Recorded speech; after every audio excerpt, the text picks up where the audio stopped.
Hello, my name is Stacy Renee. I'm a mindset coach, a life coach, a life on life's terms coach.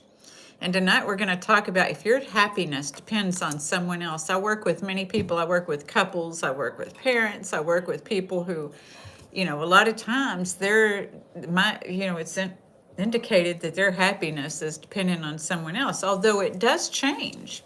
And that's what I love about my job and what I get to do as a mindset coach. I specialize in addiction recovery, codependency, and grief. Hello, Luna. How are you this evening?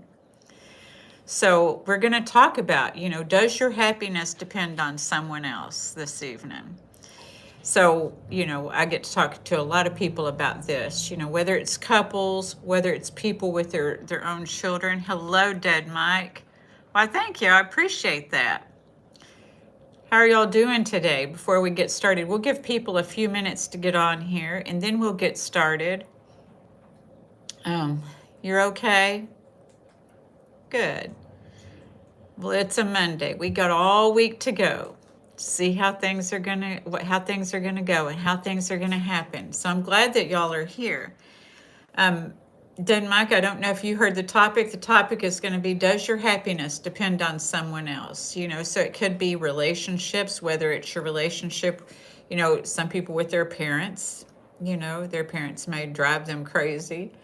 Some people, it may be children that parents, you have a case of Mondays. Do you think that, because we're going to be talking about, is it love or programming? And a lot of things are programmed into us. Like we hear all the time, Monday blues. And of course, if you're off on the weekends and then Monday comes around, and sometimes it's hard to get started. But a lot of times nowadays, we're working on the weekends too. And so Monday's just Monday. But a lot of times we wish our lives away because we're racing from, one thing to another. I had talked about last week, what are we running from and to? So people are running to Friday, but Monday's going to come back around. And so being mindful of our days and our times. So what I do on Mondays is on Facebook, I talk to people about, the self-esteem alphabet. And hello, Miriam. How are you? Well, thank you. Thanks. It's total al natural. But so on Mondays on Facebook, I give us a letter of the week because I used to teach karate, martial arts, and so we would motivate people. And so in this motivation, motivational Monday, but we would take letters of the alphabet. I had a client once too that used to put things. Okay, Miriam. Thank you. So I had a client too that she would put, a certain affirmation, just single word affirmation on a bulletin board, and that would be her word for the week of what goals she wanted to desire. So, okay, Miriam, would you stop that, please? Because it's kind of distracting, darling. So she would use that word, but what I've been doing with, I know, right? So what I've been doing through the week. All right, I'm gonna have to put you in timeout, darling, because we asked you to stop. But, okay.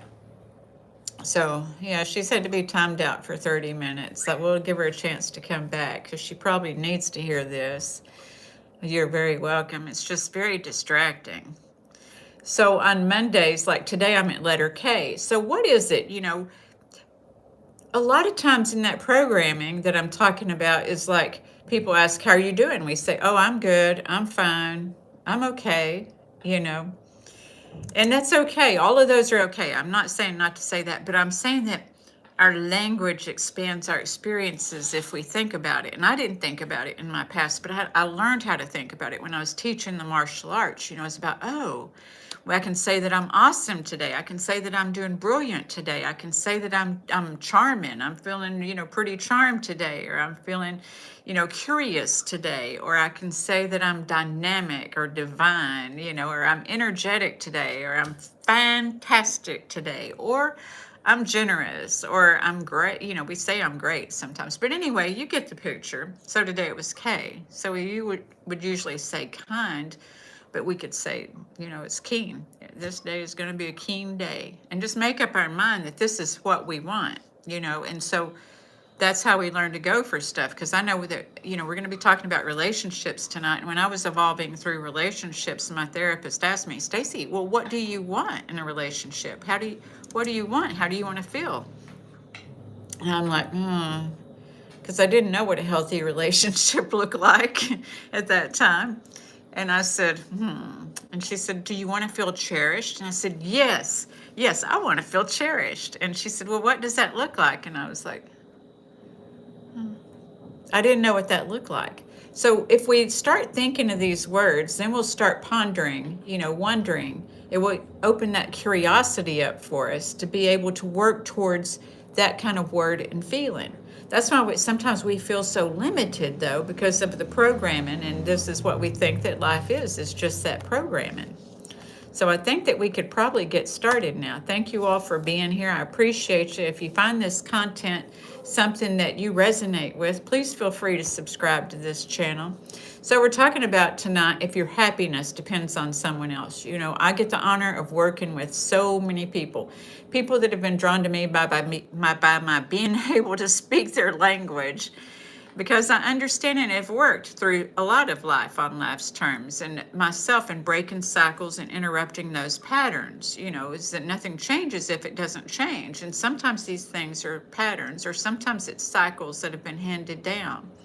So tonight our topic is, does your happiness depend on someone else? Because a lot of people have been trained that their happiness does, whether it be in their family, whether it be in the peer group or what have you, or whether it be by media, or whether it's by religion, or what have you. A lot of people have been programmed to not consider themselves. Okay, welcome Tomato Man, but we're staying on topic. So if you keep saying 67, I'm going to have to put you out, okay? All right. So tonight's topic is, does your happiness depend on someone else? I'm not doing this. I am not doing this. No.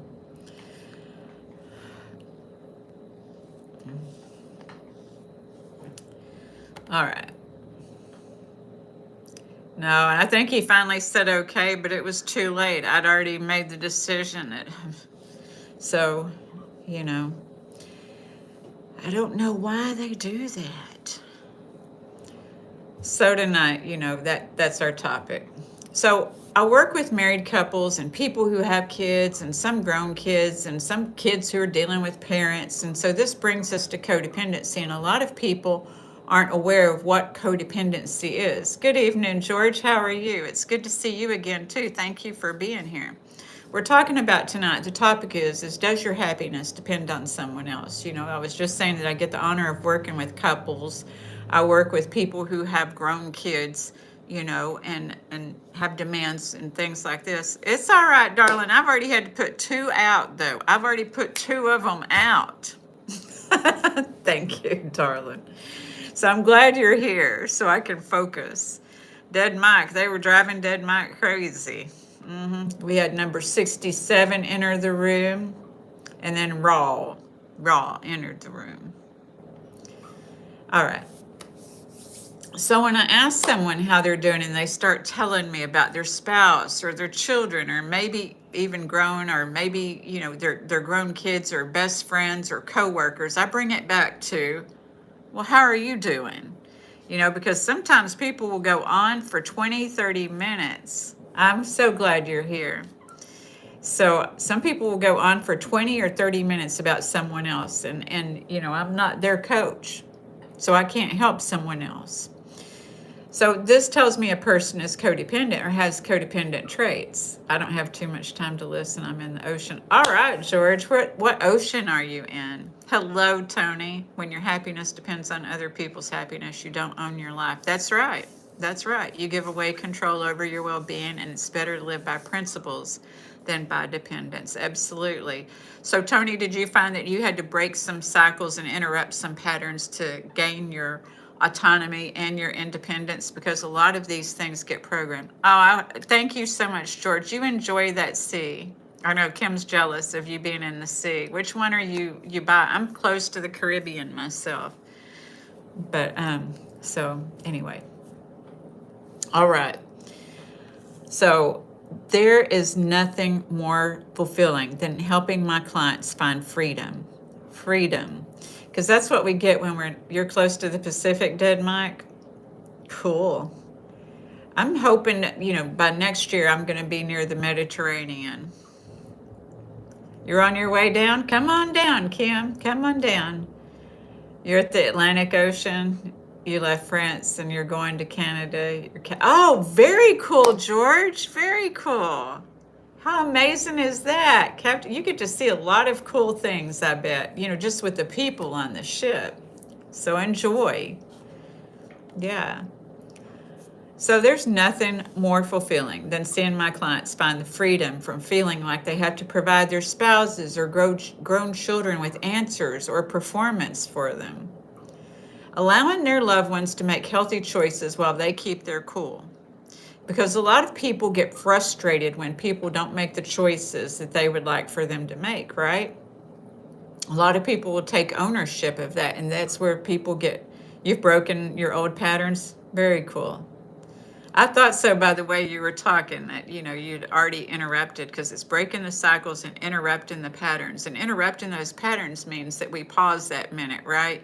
We pause before we do the same thing and expect different results. We pause and interrupt that pattern, that neural pathway, that neuroplasticity. And so we do something else and we get that freedom, right? So that's what this does, is when we don't have our happiness hinged on someone else's happiness, that gives us freedom.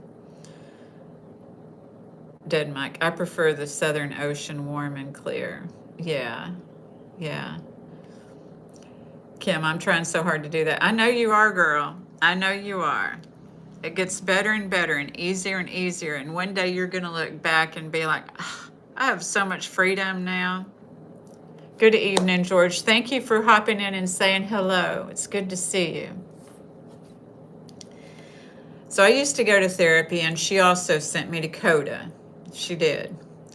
And I told y'all that she asked me what I wanted. We were talking earlier, Kim, and you're really good with this, about the self-esteem alphabet, about changing the words so we can change our experiences. So I had to learn to feel cherished by even thinking and comprehending the word.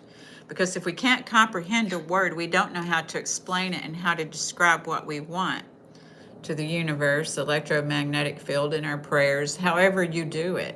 It's something to be guided to, as our words are so powerful. We wish you to have a good night, a beautiful night too, George. I bet it's beautiful out there on the seas. So enjoy. So my happiness did hinge on keeping everything together and feeling like I had to do everything. You are so right. Amazing, beautiful, confident, desirable, enough, and fabulous. Absolutely. So today was our K. So the physical signs of this was I would often catch myself with my jaw. This was the physical sign when I felt like I had so much pressure on me to keep everything together. My jaw would be locked. I'd be walking around and I'd be trying to look happy. I'd be trying to look confident, but I would be walking around like, so I was running a karate studio. I was doing all kinds of things, and I just felt like I had a lot of pressure on me because I didn't think it would get done if I didn't do it. Right, Kim? I didn't think it would get done if I didn't do it. And people depended on me to do it because I had always done it. And I did learn to delegate because I'm a Leo, and they say we're bossy, but I just say we're good delegators. I love you too, Grinch. So 100%, right? So, my jaw would be locked, and if I thought about it, I felt overwhelmed and rigid, but I really didn't know how to think about how I felt at that time. I really did not know how to think about how I felt. I caught myself with my jaw locked, and I had to think about that, because it was uncomfortable. It hurt. You just did some yard work. That's very therapeutic. Good for you. So I believed that I had to take care of my kids, my husband, the karate business, the home, and I was responsible for it all. I did not know how to ask for help. I didn't know how to ask for help. I did have an assistant at the karate studio, who took up some of the slack of the technological stuff for me, but I was responsible for making the calendars for the karate studio, for making sure the kids were taken care of, for making sure that certain bills were paid and things like this. And so when I asked my ex for help, he would say, come up with, okay, well, you go work on the tractor or mend the fence, these kind of things. So I didn't get much help because he would delegate what he does. So I was not very supported. So it would have been nice to have appreciation for what I thought I was holding together. That was the thing, was I didn't feel like I had appreciation for what I thought I was holding together. So I probably sulked, knowing me. In fact, I know I sulked. And I went to my room and I ordered myself something nice because I didn't like conflict and confrontation. I did not. So when he would come at me, when I asked for help and he would come at me at things, I would just get sulky, go to my room and order something. So then came my shopping addiction because I got mad a lot and it didn't fix my family and it didn't fix me. Shopping didn't fix me. It just distracted me. So I ended up being bankrupt and divorced. We had to get bankrupt when we were divorced because he didn't even know how mad I got until we got divorced. So I'm not proud of that. Viola, why do I think it's 1 a.m.? Silly me. Well, I'm glad you're here, Viola. Thank you. It's good to see you. So hopefully, I don't know if you'll relate to this. If you relate to any of this, let me know. So we're talking about, is it, love or programming, or does our happiness hinge on somebody else's, So my part, exactly, right? So anyway, this is when I ended up going to therapy and getting a divorce, because when I started realizing that things weren't making me happy, that I was just unhappy. And this is how rational. Hey, Jason Stillwell. I'm doing great this evening. How are you doing this evening? So when I realized that the shopping didn't help, I had tried all these things to be happy and I just couldn't be happy. So I was in therapy. I finally went to therapy and I didn't know some certain things. My therapist said, Stacy, look at verbal abuse, because I didn't know what verbal abuse was. Exactly. Therapeutic shopping. That's what they say. Retail therapy, right, Dead Mike? I did the retail therapy. Yep, I did. So, when I ended up getting a divorce because finally my father died. And, a lot of the things, the verbal abuse started with my father. It didn't start with my ex-husband. Hello, Rodolfo. How are you? But sometimes we don't even know we're being verbally abused. I didn't know I was being verbally abused. I just thought that was the way that people talked. So you say spending didn't fix me, and these problems didn't start at my marriage. The problems did not start. My inability to be able to communicate. I'm glad I left that awful marriage too. I sure am. You're here for all of your fans. I didn't have to put 2 out, and I just love the way you respond to the fans. So we'll see. Kim's here. Kim's in the house, so she's ready to put them out if they get out of hand. But so, the programming, it just wasn't emotionally available. So my dad would buy me things. This is part of the reason I thought that I had to buy my happiness, because my dad was emotionally unavailable. So sometimes I waited for these little nuggets. And then at one time, I just started, getting the money and not his approval, and so I just settled for that. So that was a repeated history that I needed to heal, because that was the way that it was with my ex-husband too, was I just wanted the money to buy something so that I would feel better. So this is also why I don't encourage couples to split up, because a lot of times we have those patterns or those cycles and we don't realize where it's coming from. It's not that couple necessarily. So if they're not being abusive or violent or unfaithful, I don't encourage people to split. I'm not saying that you have to stay together forever, but so that we don't get into the same thing, we need to heal those wounds. So like I said, when I got divorced, I didn't date for a year. So I do have a client that her partner has been unfaithful. And he's working on it. He's working on it. The partner was triggered again, where he could have been unfaithful, that somebody was coming after him again. And it came close because he was flattered with the attention. And sometimes people do get flattered with the attention and they don't feel like, they're getting the attention at home.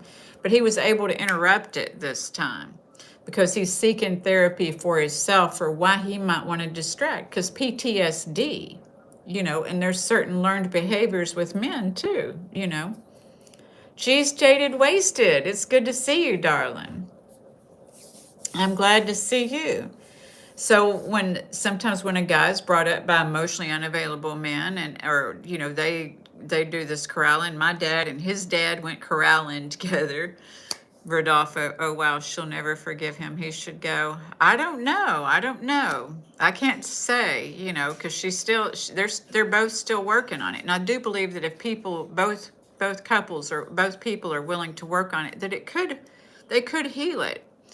So I don't know. Hello, Angela. I'm so glad to see you tonight. The topic tonight is, does your happiness hinge on someone else? And I know you're going to have a lot of great comments on this because you know a lot about codependency, and that's pretty typical with codependency. So I'm glad you're here. Jason Stillwell, I understand the shopping thing. When the woman I was going to marry died of cancer in 2022, I went through a massive shopping habit on Amazon for a year and a half until I met my current lady friend. Yes. Retail therapy is a thing. Thank you for sharing that, Jason. Yeah, because we just want to escape. And a lot of people don't realize that shopping is an escape, but it won't fix us. Because the things we shop for does not have feelings. So it's not going to recognize our feelings. Thank you, Angela. I appreciate that. Dead Mike, Amazon Prime is your addiction. It can easily be an addiction. It's very hard. Some of the people that I work with just put the things in the cart and wait a week. And then when they come back, they realize, I really don't need that. When the tariffs were, coming out, I had to learn I was doing the Amazon too. And then when the tariffs came out, I'm down here in, near Cancun, Mexico. And so it was like, oh no, I'm not paying, what the thing costs that I want just to have it shipped. So that broke me pretty good of the Amazon, of not getting in that, because it's so easy. So what it taught me is that, we have the stuff we buy on Amazon. If we had to get off our behind and go get it, we'd decide, I don't need it so bad. And that's what I learned when the tariffs were out, So anyway, we talked about how there's, where am I at? I have a habit of buying old lemon cars. Nobody wants to fix them up and sell for a little bit of profit. Ah, yeah. If you've got it, we got to say, can I afford it mentally, physically, spiritually, emotionally, and financially? Is it going to take away from something else? If it's not taken away from anything, if you can afford it with all those, without a doubt with those, then it's probably not a problem. But that's what I had to learn is, can I afford this? Can I afford this mentally, emotionally, physically, spiritually, or financially? And if the answer is no to one of them, then probably I need to really put it in the cart for a week and then come back. So we know when we move, we realize how bad that shopping addiction is. So we talked about how there's not certainty in this life, like her husband cheating, but they are working on it together because they need to heal this wound, because oftentimes the wound currently is just indicative of a wound that was always there. And so the husband probably has a wound. PTSD is, people can want to distract. And then she has her wound, which the husband, that was wounding, very much so. But it really brought up something else too. So a lot of this, when we dig deeper, we can be more clear on what we do want and not move into what we do want out of fear, like we talked about last week. I have a habit. Okay, yeah. So, Tony, You have complex PTSD and ADHD, and you've come a long way in your self awareness and personal growth. It's been a difficult journey, but yes, yes, it's hard, isn't it? It's hard to understand ourselves, but it's the best adventure we're going to take. It's better than any adventure, any cruise, anything when we get to know ourselves. When we get to know ourselves. And we can get to know ourselves now or know ourselves later. Shopping addiction isn't about needing more things. It's about chasing a dopamine hit that never lasts. Absolutely, geez, jaded, wasted. That's exactly right. Angela, when you don't feel good about yourself on the inside, you always try to find something on the outside to feel better for the moment. Absolutely. That is so true. Both of those. Yeah, it's that dopamine hit. And, you know, getting up and going for a walk or getting up and doing something would be more helpful for us and more healthy for us, or you know, doing something like that, or journaling or writing or what have you. But we want that instant gratification, right? So then we feel good, then we get to anticipate with that dopamine hit, anticipate what's coming, so it's distracted us from whatever we were feeling. Did my dating in California is difficult. I need a dating coach. Well, my email is in the description, or Kim may put it up here in a moment. But yeah, I coach people in dating too. I've got 2 ladies that I worked with who had anxious attachment, and both of them are now in relationships. One and her partner have moved in together. So I work with dating, also the anxious and avoidant attachments and things like this. And I even applied for a dating coach job, you know, for people on social media and trying to date on social media, because whatever you do, don't get on social media with it. Thank you, Kim.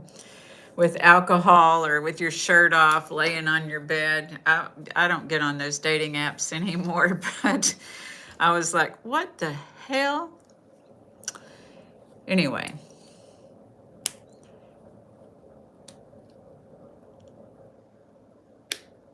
got to find my spot. That's what I'm doing. Thank you, Kim. Yeah, I don't encourage divorce right away. If it's not, you know, abusive, if it's not violent, if it's, you know, not unfaithful, but unfaithful, if both of them are working on it, then I think that it can be healing. I think that it can. So,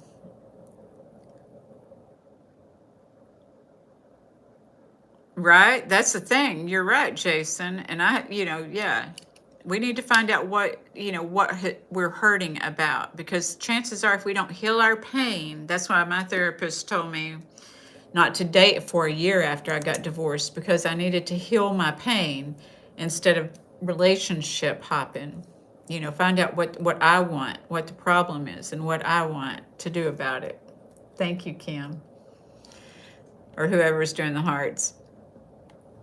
So we talked about how there's not certainty in this life. We can never know if somebody's going to be unfaithful. We can never know. Hey, Angie, it's good to see you. Guess what we're talking about? We're talking about, does your happiness depend on other people? So, you know, we can never know. She'll never know if he's going to cheat again or not. You know, we can't control that. But if they're both going to therapy, then they're both working on it.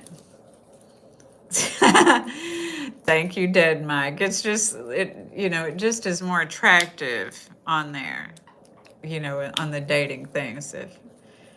Yes, it does. Yeah. Well, hopefully it won't after a while. Thank God I had learned this, so that I don't need anybody's happiness to hinge on anybody's happiness. So a lot of us have insecurities that we know nothing about until we end up in therapy, because we're unhappy and we don't know why. We're just unhappy. We may feel like we're always teetering on the edge to be happy, but maybe we're afraid to be happy in fear of losing happiness. Anybody done that? So we talked about grief yesterday, and fear and grief are partners in pain, and pain calls for healing. So we aren't meant to stay there, though, as martyrs. You know, I have some people in dating that tell me their picker is broke. And it's not their picker's broke. Their thinking about that is what's broke. because it calls for healing. So a lot of people just resolve to being alone. And I'm not saying there's anything wrong with being alone either. Definitely we need to heal, before we go out there and try to, have relationships, because nobody's going to heal you and nobody's going to save you. Most likely not. That's been my experience anyway. So when I talked about how I was grateful that I get to work on my codependency before the loss of my son, this is because I was able to separate my happiness from him. Love and happiness are something that I have and give, not something that hinges on someone else. I give love and happiness. It doesn't hinge on what if other people behave a certain way. It doesn't mean if somebody behaves a certain way that they love me or don't love me. I certainly get to have my preferences about, do I want to be in a relationship with somebody who's unfaithful? Because if they don't work on it, then that's somebody who's unfaithful. And I'm probably going to say, no, not so much. Many people are afraid of being alone, and that's why they tolerate it. Absolutely. You're right, Angela. I know when I was trying to, heal from my wounds, and they weren't like from the ex-husband or the ex-boyfriend. They were from that growing up wound. That's why I was saying earlier, and Tony said he's glad that I don't have people, or Jason was, that I don't have people just leave relationships, because it's that growing up wound, that longing as a child for something, and then we project it onto a person as we get older. We'll project it onto a person, that longing, and trying to still prove to ourselves that I am lovable, but we don't feel it in ourselves. See, the love has to come from inside of us. And so, I'm grateful that I got to work on my codependency, because there's music even that, I can't live if living is without you, and all of us are going to die and leave, or, somebody may leave. There's no certainty. So loving yourself and finding that honor in yourself is important.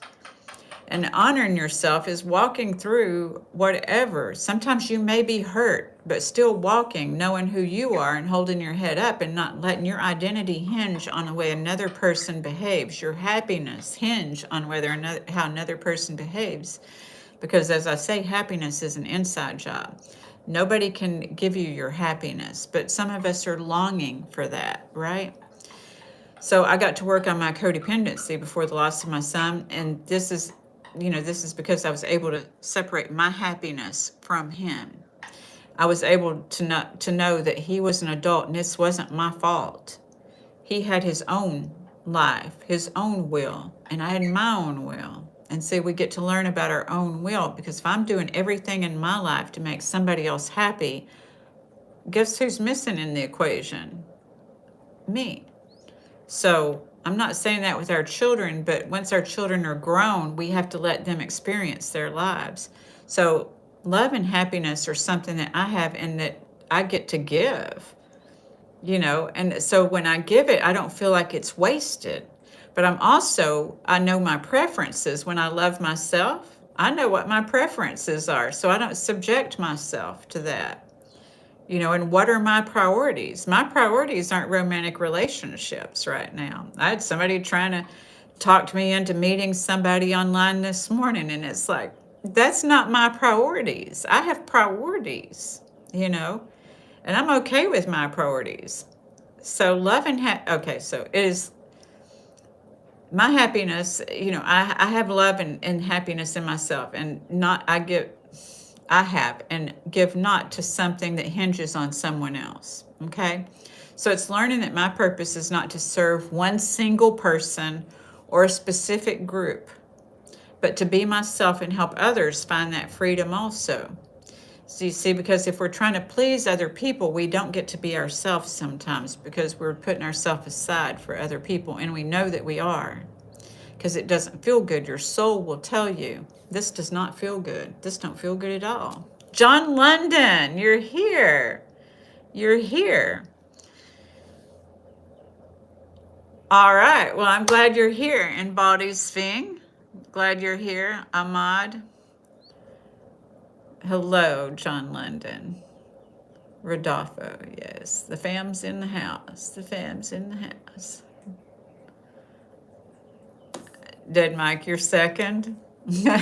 Okay. Tony, when you grow up with instability or trauma, you can start building your identity around other people's emotions, hoping that love will fix the chaos inside. That's very well said, Tony, because that's exactly true. That's that longing, is that we know, our soul knows you were born worthy when you got here and you have nothing to prove. But the ego is afraid of feeling the pain of being neglected or being unseen or being unheard, that sometimes we are just trying to do things for other people so that we don't feel like our life means nothing, right? But our life, when we know that our life means something, then we're able to do what we want to do, and there, people will still appreciate you. They will. You learn that their happiness isn't hinging on you. That's pretty arrogant when we think that, but it's normal. And I've thought that too. Other people's happiness doesn't hinge on me. They're going to do what they do. And so we will feel neglected and put out if other people are being happy without us, or at least I did. I would feel like, oh, they're having fun without me. Yeah. Yeah. She's jaded, wasted. It's the moment I stopped chasing other people's approval was the moment I started finding myself. Other people's opinions come and go. Self-acceptance is, that's exactly right. Exactly right. She's jaded, wasted. John London. External validation really is what most people seek wrongly. Yes. Yes. That approval, and even when they get it, a lot of the people that I work with, even when they get it, they don't trust that it's for real, because they know that what they're doing is they're people pleasing, and they're not getting to be their authentic self if they're people pleasing. So when somebody is, reciprocating, they think that it's people pleasing too, because underneath they're not being connected to their self, cells, and soul. Tony Motzi, yep. Body Sphinx. I have seen youth growing and challenging environments, able to seek happiness from within and afraid to build mutual relationships. Yeah. It needs the healing, because we're meant to be, unified in things, but a lot of, materialistic stuff separates and divides people, right? A lot of things can separate and divide people, and people will feel not good enough based on that. I know that in peer pressure, that's a big deal. One of my clients, we talk about shopping at Kmart. I don't know if if any of y'all are aware, Kmart, and wearing Trax tennis shoes. And I used to tear those labels off my Trax tennis shoes. So yeah, it's hard to feel like you measure up sometimes. We have to learn to be happy with or without people and things. Absolutely. Absolutely, Angela. Yeah, because everything's going to come and go. Like I said, people are going to leave, whether they die or whether they just leave. Not everybody will, but we don't know. We live in a life of uncertainty. And happiness needs to come from within, because if we put our happiness on, somebody else that's a big responsibility. And a lot of times in a married relationship, that other person, the partner, can end up feeling like a parent if you don't heal your parent wounds, right? And you can also end up feeling like a parent, and that's not sexy at all or attractive at all, right? And so I've seen this happen before too. It can happen where, sometimes somebody's given so much of their power away. One partner's asking the other partner, what do I do with this? What do I do with that? What do I do with this? And then the partner tells them, and then the partner starts feeling responsible for these decisions that the other person's making, and this is deeply codependent. John London, I'm glad you're here too. It's always great to see you. I missed you yesterday. Yeah. Geez. Yes. Sometimes people need to take a break, though, from the internet. I get it. Quality of wholesome living with life satisfaction is our wish to recognize our self-worth. Yes. Yes. Finding our way. What makes us happy? What makes me happy? And then when I'm doing, what I want to do, then the right people are going to bump into me. I don't have to compromise myself. I teach people how to negotiate. In this couples, oftentimes I teach them how to negotiate so they're not compromising. Because sometimes people feel compromised, and I've talked about that on here, about how when you start dating people, really when you're, not dating people, when you're healing from the last relationship or what have you, and you're deciding what you want in a relationship, you need to take yourself out on a date. Take yourself to figure out what do you want to do and not depend on somebody else to entertain you, because that's a heavy thing. It's where you can come together mutually. Because typically what will happen is in codependent relationships, when they say, what do you want to do? They say, I don't know. What do you want to do? And then the next thing they know, then 3-6 months down the road, they're saying, we always have to do what you want to do. And it's like, well, what do you want to do? And it's like, well, I don't know. Right? So then people getting all pissed off and huffy, and they don't even know what it is they want to do differently. Most people are jealous on account of my good looks, though. Okay, Rodolfo. Absolutely right. Thank you, Body Sphinx. Actus. You know who I am. The King of Greece has entered the building, or entered the live. John London. I've been loving your outfits, Stacy. You make them all stunning. Nice work on the thumbnails. Oh, thank you very much. I appreciate you noticing. Thank you. Kim says, I loved Kmart. I know.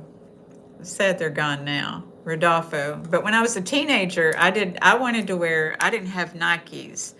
So I would be tearing those tracks. Carmen, it's good to see you, darling. I would be tearing those tracks labels off those tennis shoes, and because my friends would, be wearing Pumas or Adidas or something like that. Welcome, Kmart shoppers, the blue light special. I know the things that we look back on today that are novelty, right? You're very welcome, Baldy Sphinx. Thank you for sharing. I appreciate that. Love you too, Carmen.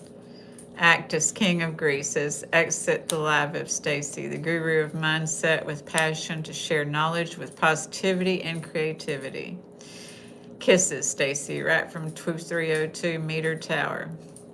Well, thank you, Actus. Bodies. Hi, Stacy. By the way, we're in the movies. We are in the movies? We're in the movies? She's jaded, wasted, bit random, but what's your ethnicity, Stacy? I'm curious. I'm a Huns 57 as far as the bloodline goes. But I guess if I were filling out statistical papers, I would be white, Caucasian. So there you go. Body Sphinx, because how do you maintain your $1 million? Oh, thank you, Body Sphinx. I just brush my teeth. Just brush my teeth. So, have you ever had someone so emotionally attached to you that you couldn't feel your own comfort? Have you? Somebody kind of smothering you, you couldn't feel your own comfort. They say they love you, but you don't feel they trust you because they're always looking for evidence that you don't love them.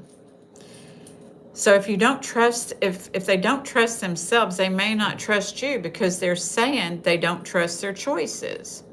So did you ever give them a reason not to trust you? If not, this could be programming that needs healing. So learning how to support someone is not the same as taking this on. My glove, greetings to you at the local pizza parlor. I'm glad you could join us. So I have another couple that I work with. And she questioned herself. Her programming was that her family, she felt like she couldn't be as talented or as smart as her sibling. So she learned to ask for guidance and did not trust herself. She did this she consciously did this. Pizza, yummy. That's amazing, Kim. Tomatoes from your garden. So she didn't trust herself. She didn't consciously not trust herself. So she found that she relied on her husband to validate her feelings, and he took her power as she gave it to him to tell her what to do. And even she even felt the same feeling of letting him down that reinforced her own prison. Her husband felt like she wouldn't listen to him on other things. So she then wanted him to co-sign things. So he learned not to take her stuff on and remind her how smart she was and not to allow her fears to drive his fears. He learned not to allow her fears to drive his fears. He has now learned to support her and have esteem by being supportive. He's learned how much freedom there is to him just being supportive. And when she asks him to do certain things or ask him questions about what she should do, he gets to tell her, I know that you can make the right decision here. I know that you know how to do this. You can do this. And she may get mad that he tells her this and he doesn't just jump right in and do it like he used to.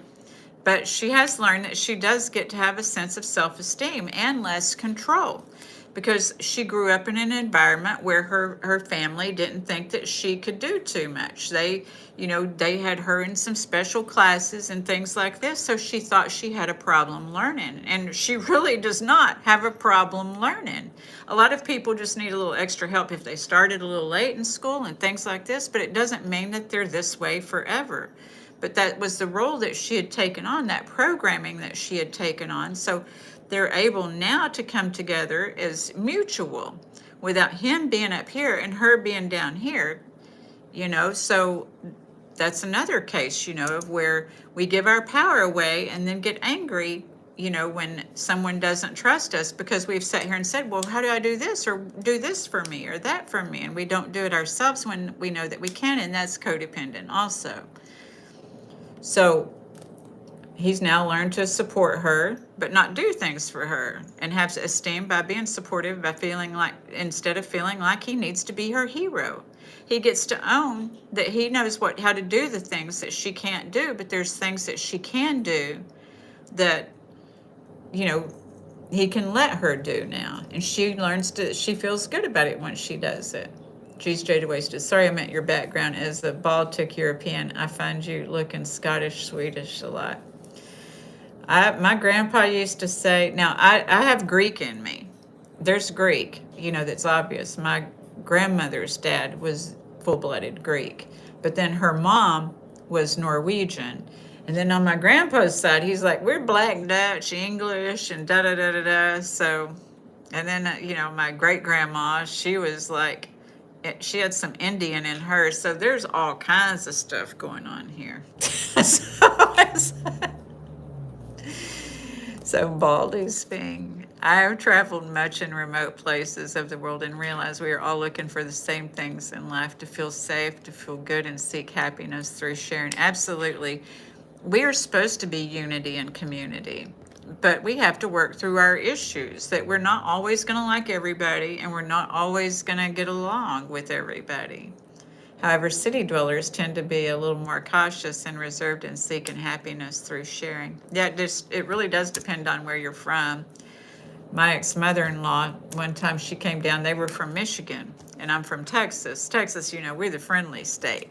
And so she came down, and I was about to go into labor with their first grandchild, and everything. So I was excited because, I was ready to go to the hospital. I was, having contractions. And so I go to hug her, and she's like, and so when I got back from the hospital later, she's like, we're just not all touchy-feely. Now, they come from a German background. So when someone was asking me about my Jada Wasted, my background, there's some German in there too. They come from a German background, though. They were really German. And so she tells me, we're just not all touchy-feely like that. And I'm like, oh, you mean affectionate? Okay.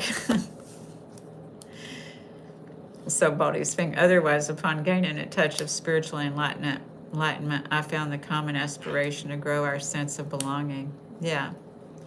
Yeah. In recovery, we have to look at the similarities and not the differences. John London, I like that as a mix myself. You really do have beauty from all the fusion of humanity. Oh, thank you, John London. I appreciate that. Thanks. Yeah, you can see the Greek in me, I think, a lot, because the cheekbones, my dad, he looked very Greek, but the cheekbones and things. So another couple that I work with is learning to communicate, realizing how their past have crept into their being now. We sometimes don't realize how the past programming influences our expectations and reactions. So healing fixes this, the internal journey. It's a lot to put another person, it's a lot to put on another person to reveal your value and worth. So when we're trying to get other people to reveal our value and worth, they may see it, but we won't believe it if we don't believe it within ourselves, you see. We'll think, oh, they're just telling me that. How many people have just said, oh, they're just telling me that? They're just telling me that. Body spin, you have Greek genes too? Yeah, I really need to take one of those tests to where it says all that's there. But my families told me all these things. So people will reflect to you, but if you haven't done the healing work, your expectations can block you from acceptance, you see. That's the thing, is people will reflect to you your value, your worth, but if you haven't done that healing work, you're not going to see it. It's important for you to learn what you have, because all that people pleasing you did, that was a survival skill, but it gave you some tangible tools. So healing turns those survival skills into tangible tools so that you know when to use your tangible tools and not to use them for people pleasing. So you're not, feeling a part of when you don't accept yourself. You still don't feel a part of. Even if somebody says, oh, why don't you do, they're just saying that. They're just inviting me to this, or they didn't invite me. A lot of people are looking for evidence that they didn't get invited to something. Sometimes I didn't get invited to stuff, and at first I wanted to be upset and be like, well, why are they getting to do this? And then it's like, Stacy, you do not do that. You don't want to sit around and smoke cigarettes and gossip. So that's why. So it's like, oh, okay then. That's why. Right? So anyway, sometimes our not feeling a part of is just that wound. You may not even want to do what somebody else is doing, but that feeling of not feeling a part of. So when you know your own value from the inside, you're not looking to be invited to everything to feel a part of, because some things we don't need to be invited to if that's not our thing. One lady that I worked with, she said, well, these ladies that I work with, they want to go do this and this, and they just ignore us. And I'm like, well, do you want to go get Botox and go shopping? No, but it would be nice to get invited. I'm like, why?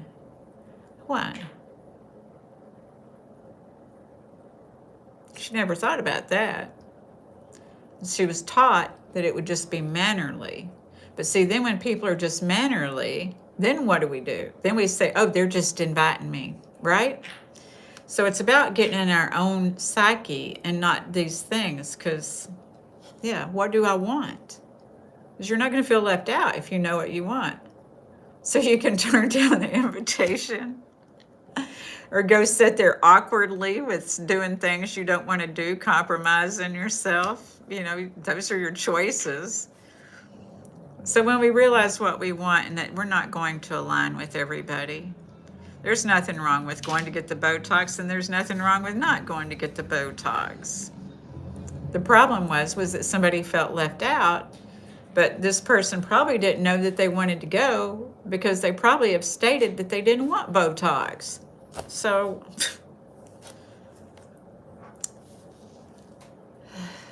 where am I?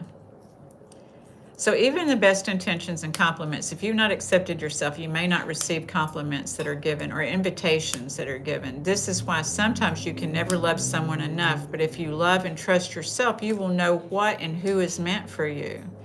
You won't be looking to prove something based on the old programming, and likewise, you won't be asking someone to prove that to you. Howdy, Jerry Ginger. I have only been myself when I was alone. Aw, that's sad. So do you feel like when you're around other people that you have to perform and to fit in and be somebody else to fit in? Pretty much over people pleasing at my age. Not too much is phasing me anymore. In a way, I've become comfortably numb. I don't care about what little family I have left. My pets, I do spoil. And Jen. Good. I'm glad you're over people pleasing, because you're going to find that the right people find you when you're through people pleasing. Try and spread good karma. Sounds like a plan. Yeah, that's what I had tried that programming. When we look at that programming, because when I was a girl, a little girl, I always would be trying to get that acceptance and attention from my dad, and that's where a lot of my root problems were. He just didn't know how. And so he had some mean sisters. Mama, I don't know why you're not hearing anything. Is everybody else hearing me just fine? So, anyway, I had that longing that I'm talking about for my dad's approval. And when I quit caring if I got my dad's approval, I got my dad's approval. So I started learning to just be myself, between the recovery. Thank you, Kim. Mom may have something going on her phone. Her phone does some things. She's got these games on her phone and all kinds of things. Thank you, Jerry Ginger. So, let me find my spot here. If you love and trust yourself, you will know what and who is meant for you. You won't be looking to prove yourself or prove something based on the old programming. And likewise, you won't be asking someone else to prove it to you. You're just going to know that you gel. You're just going to be comfortable. Sweet, sweet. The Grinchy's talking. So this is, I love you too. This is all part of the human experiences. I ask people sometimes when they're struggling with rights and wrongs, how free do you want to be? Grinch is just, well, come on over, honey. You going to come talk to us? So how free do you want to be? If we're too busy, trying to make other people happy and worried about other people's thoughts or opinions on us, then we can't be, I know, right? Grinch is talkative, isn't he? Yeah, he was talking sweet. He was saying he loved me and all this kind of stuff. So, how free do we want to be when we're holding people up to a bar? Sometimes when we're trying to make others prove love for us, we're holding them up to a bar that we can't even reach. And we don't think about that. It was a learned behavior to make people perform because we feel like we have to perform for love. And we just have to love, to know that you are love and to accept your own love. And to know that your love isn't going to match with everybody else's love. And to quit, that's when we do the healing part, we'll quit trying to get with other people who don't have the capacity. But we might feel familiar with people who don't have the capacity until we do that healing work. I'm glad you hear me now, Mama. Jerry Ginger, you're in the barn and got chickens? Okay. So, how free do you want to be? If you're too worried, if somebody else's happiness, if your happiness is dependent upon somebody else's happiness, you're not really free, right? So understanding healing is freedom, love is freedom, and relying on someone else to bring your happiness is not. Happiness is an inside job. So this week, my question or assignment is to you is to notice that if someone asks you how you are, how do you answer? So I just told y'all earlier, if you didn't hear me, Kim knows this, is Mondays on Facebook, we do our self-esteem alphabet about how do I want to feel? What's another word that I could be focusing on this week instead of the same old routine, that programming, same old routine, same old words, same stuff, different day, So what can we do differently? What can we say differently? Thank you, Keshafta. That's a compliment. So this week, ask yourself, what do you want? Like, what's another word that you can do? I had a client, too, that she would put a word up for the week. Resilient. I'm resilient to own these things and to claim these things within themselves. Nice thoughts. I like your thinking. You're familiar with Carl Jung. I've been shadow working. Awesome. Yes. I love all these people to help us, learn ourselves, to seek ourselves. Non-person undercut would suit you. Oh, well, thank you. I do my own hair, though. I get my little scissors out sometimes, and I'll be like, I think I just snip a little here and snip a little there. Okay, Shivata, we don't talk about my dating status on here. Somebody asked me earlier in the comments, one of the comments, they're like, am I single or married? And I said, I'm moving to Europe. That's what. I'm moving to Europe. So I'm not trying to entertain none of that. Alexandria the Great rode through the plains of bees, a village everywhere in your grand's hometown. Very cool. Well, thank you, Mom. My mom used to cut hair, so that's a compliment. So in review tonight wasn't really about relationships. It was all about the relationship you have with yourself, okay? We explored the difference between loving someone and depending on someone, and to determine whether we're okay. You live in the UK? You would like to invite me for a tour? Okay, well, thank you, Kashfat. It's going to take me at least a year to get there. A year, I think. I'm hoping by this time next year I'll be packing this house up and headed on. So we'll see. Send me good vibes, y'all. So we explored the difference between loving someone and depending on someone to determine whether we are okay. We talked about codependency isn't simply caring for people. It's when our nervous system becomes so attached to another person's choices, emotions, or approval that we begin to lose ourselves. Have I been to London? I have not. I need to go. John London. I read today that sharp hairdresser scissors are needed for hair to prevent split ends, and most scissors are too blunt. I got some good scissors. We were talking about Amazon earlier. I ordered some scissors that they have. I've got the ones with the sharp ends, and I've got the ones also to make it all choppy. So I got some good scissors. I invested those scissors. It's, saving on the haircuts. So thank you, John London. Yes. Yes. I do plan to go to London, though, when I do get to Europe, because I want to go shopping in the vintage stores. So y'all think about where I can go. Yes, Scrunchy.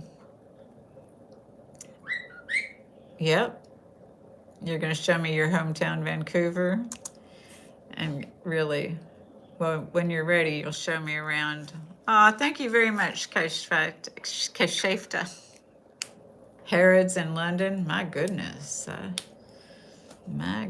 don't think that's a vintage store. Are you laughing? Grinch is over back there laughing at us. Going, all right. So we talked about how codependency isn't just simply caring for people. It's when our nervous system becomes so attached to the other person's choices, emotions, or approval that we lose ourselves, right? I love you. So we looked at how many of these patterns didn't begin in adulthood.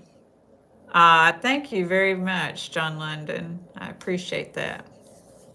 Body Sphinx. Thank you very much, Body Sphinx. So we looked at how the patterns didn't begin in adulthood. They began in childhood through experiences, disappointments, emotional absence and comparisons, fear, or responsibilities that were never ours to carry. Thank you, Carmen. Yes, darling. Yes. Yes. I'm looking forward to it, Carmen. I'm feeling better. My hand is better, so maybe I'll get to see you either Wednesday night or Saturday night. Angela, Grinch is giving his opinion. Yeah.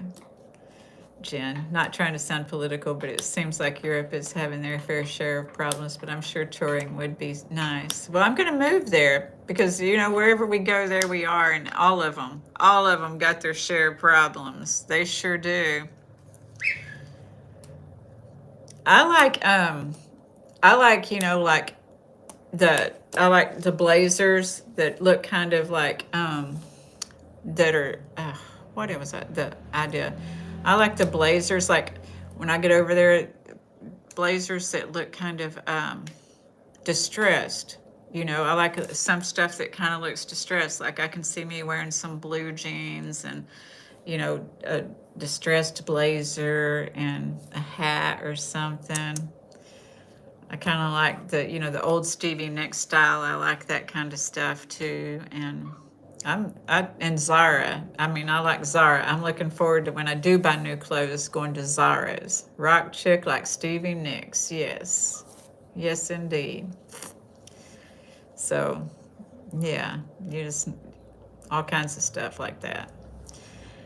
So we looked at how many patterns didn't begin in adulthood. They began in childhood through experiences, disappointments. You have been? Yeah. I've been told a lot that I have that Stevie Nicks style. People, compare me to Stevie Nicks when they're not comparing me to Jamie on Bionic Woman. Yes, Carmen, it's going to be nice to dress when I get over there. I'm looking forward to dressing. So, those childhood experiences quietly became programming, and without realizing it, we brought them into our marriages, parenting, friendships, and even our work. So we talked about how healing doesn't necessarily mean ending relationships. Healing means changing the way that we show up inside the relationships. So instead of rescuing, we support. Instead of fixing, we encourage. Instead of carrying everyone else's emotions, we become responsible for our own. I love you too. We also talked about something that can be difficult to hear, that no one can give us lasting peace. No spouse, no child, no parent, no friend. People can add joy to our lives and they can reflect love back to us.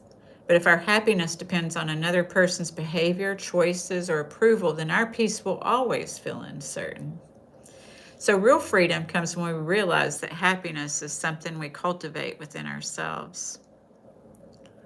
Kim says, we had an 80s party last time I hung out with Miss Stacy, and you guys should have seen. Yeah, y'all should see me dance. I dance like nobody's watching, don't I?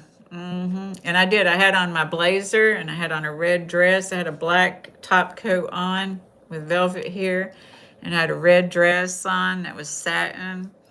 And I had my stockings with the line that runs up the back, and some black shoes, and I was dancing.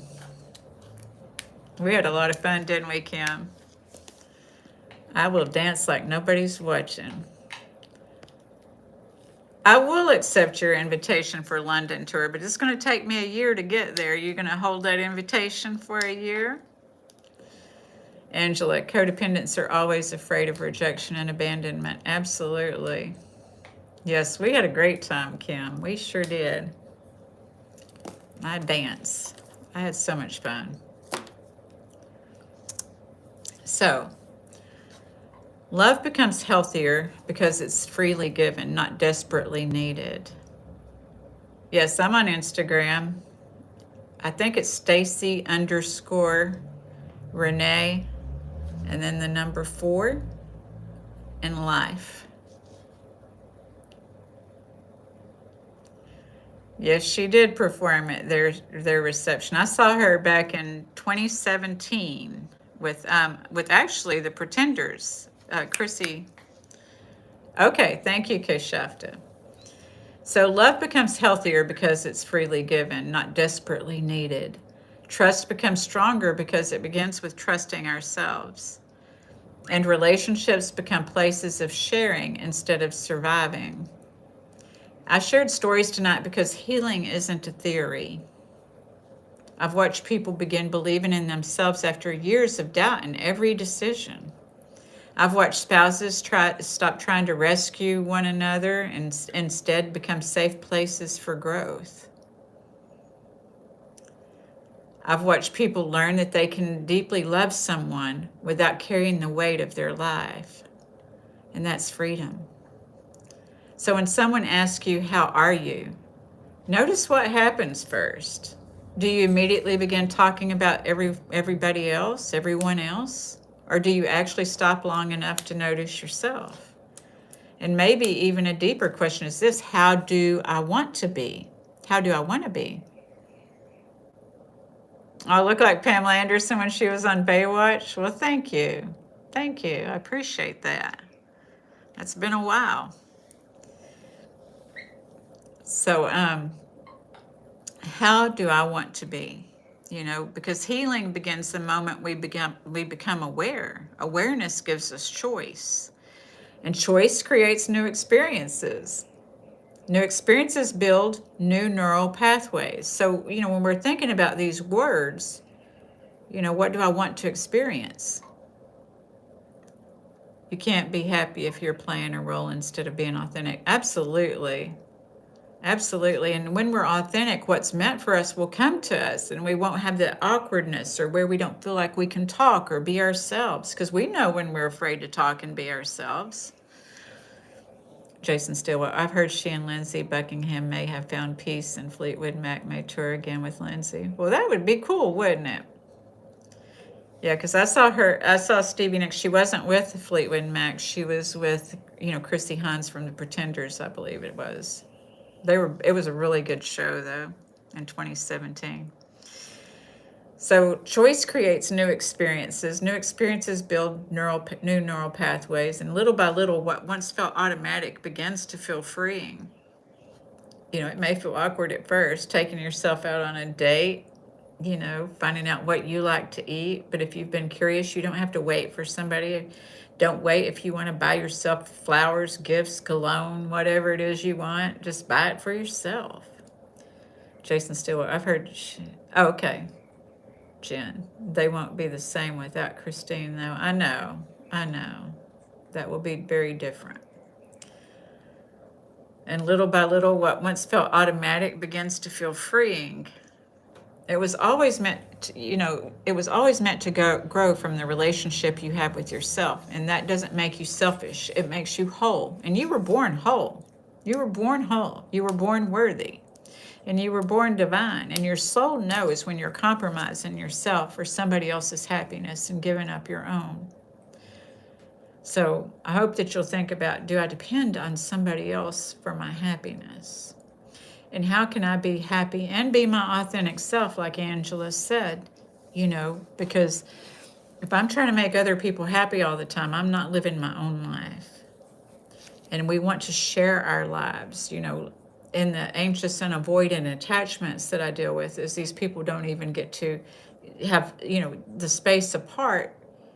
For one person creates unhappiness. For the other person, it creates happiness. The space together, for one person, it creates. So being able to come mutually in that and bring something to that, you know, is what people get to learn to do. Not to have to feel needed in a relationship, but to feel wanted, you know. So it takes work on yourself, you know, work on ourselves and stuff, to know what we want. To know what we want the partner to do. You know, if we want to ask them to do something or do something different, then no. No, well, what is it? If we want them to do something for us. Were you angry and abusive while you were codependent, Stacy? Many codependents are physically abusive. I don't think I was physically abusive. That's a good question. Let me look.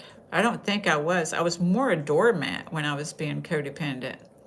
Now, I did, you know, probably verbally, I might have been verbally abusive because I wanted things to be about me, because I made things about everyone else just so I could have that. That's what we do. It's not consciously, right?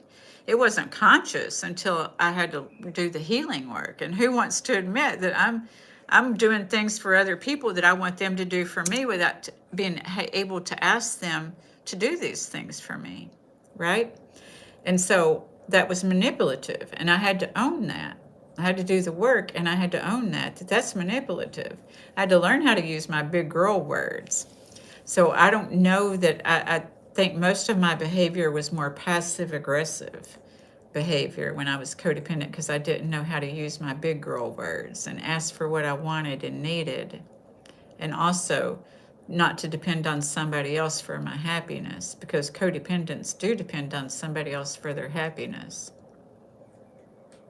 So I do believe some people can be angry and abusive. I did get angry, as I was sharing at the beginning of the story. My jaws used to lock because I would just keep taking stuff on and taking stuff on, but I don't think I lashed out at anybody. Okay. It's Stacey. It's all lowercase, of course. And then it's underscore. And it's RENEE 4 LIFE, life. And that's me on Instagram.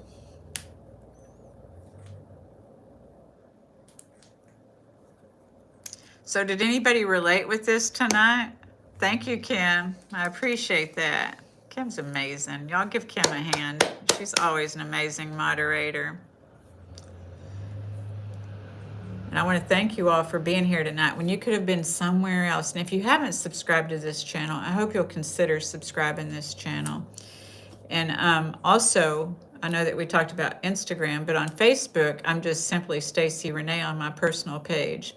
And if you subscribe to my personal page, I think it's like $10 a month, but I've started the Evolving Self, which is something I come on. What I do is I send out a Zoom invitation for twice a month for every other week. And then we meet on the Zoom every other week and we talk about ways we can evolve. I love being with everyone too, Kim, and I thank you so much for being here. Joseph Leon, relieved. Oh, I'm glad it's relatable to Rodolfo. I appreciate that. Jason Stillwell, did you retract your message? Yes. So if you're interested in joining those Zooms, if you subscribe on my Facebook channel, you can get in those. We love you too, John London. Thank you. Thank you. I always enjoy when you're here. And Angela and yes, that's what I like about the Zooms is we can all see each other and stuff. So yeah. All right, y'all ready to breathe, darlings? Here we grow. Grinch, are you going to breathe with us? I don't think so. He wasn't real thrilled that I made him get out of the cage the other night and breathe with us. What's this say? Jason Stillwell. Oh, let me. Yes. Of our command. Hi, Rodolfo. Jason Stillwell. Another great conversation tonight. You can watch the replays, Jason. They come on, so yeah.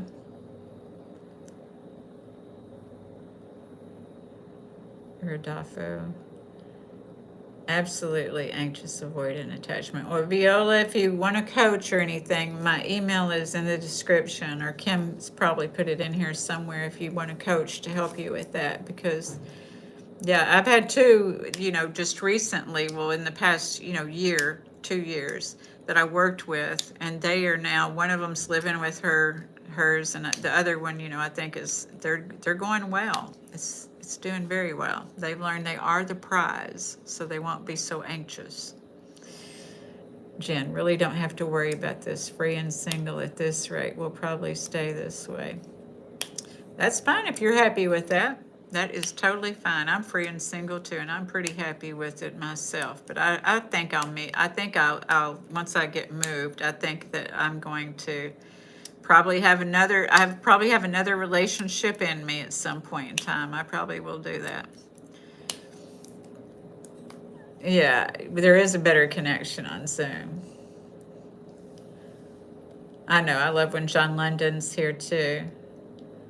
Joseph Leon, is the command eternal? I don't know. I think you came in late and I don't think we're talking about the same topic. Angela, why are codependents obsessed with their mothers? That's a good question.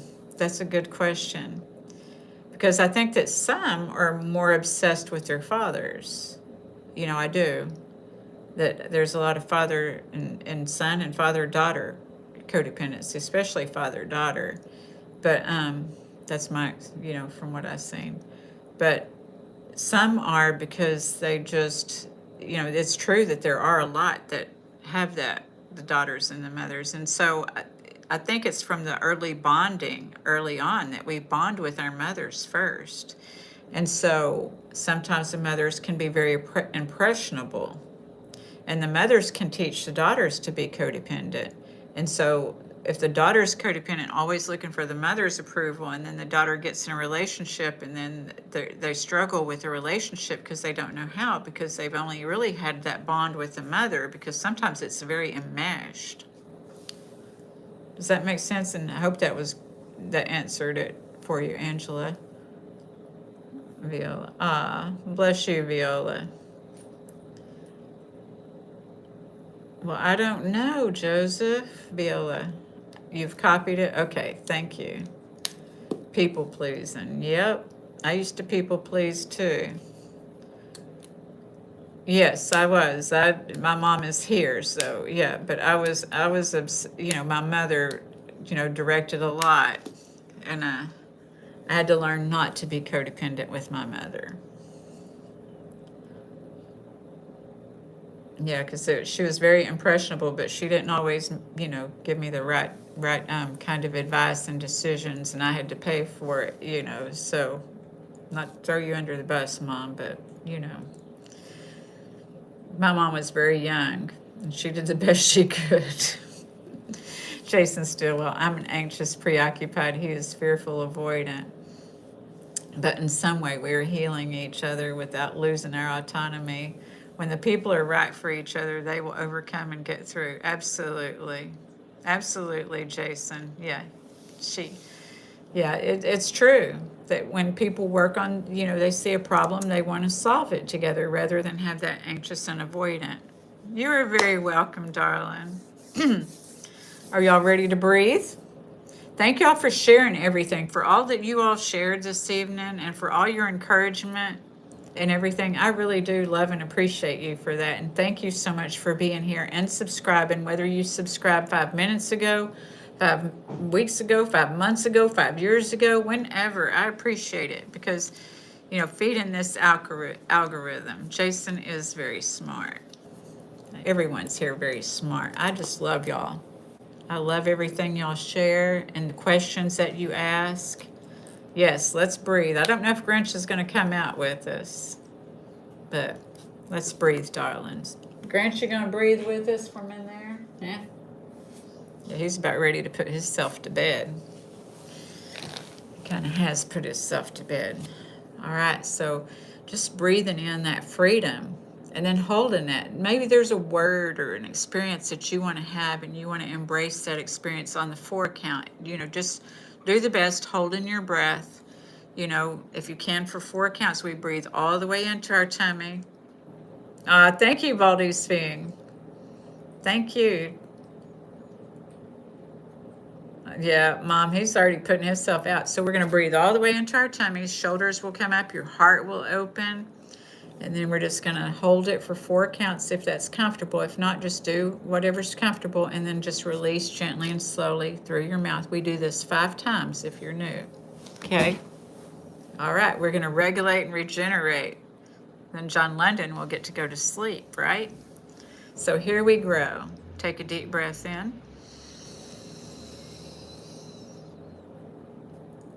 Hold it. And release.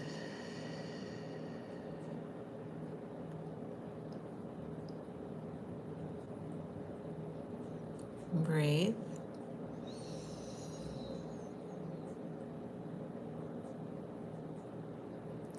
Hold it.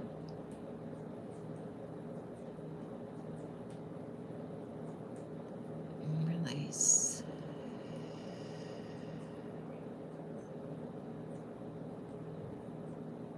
Breathe.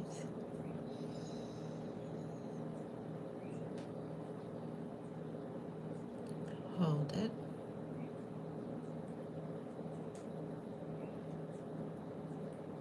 Release.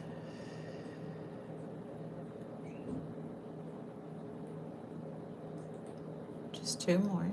Breathe in.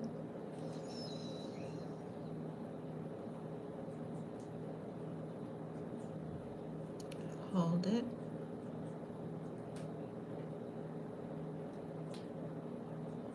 Release.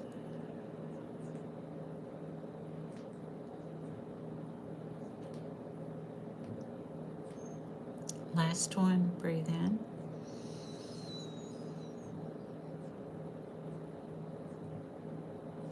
Hold it.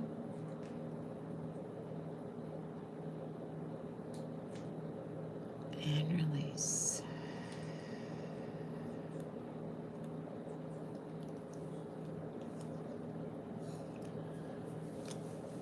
Alrighty. Thank you, Viola. Thank you, Jen. I appreciate you. I appreciate you all being here. Thank you so much. That's a great compliment there, Jen. I appreciate you. And Grinch does too, Viola and Joseph. Okay. Thank you, Joseph. Angela. You are very welcome. Thank you. Thank you for being here and always the questions. You've got some great questions and I enjoy them. Thank you.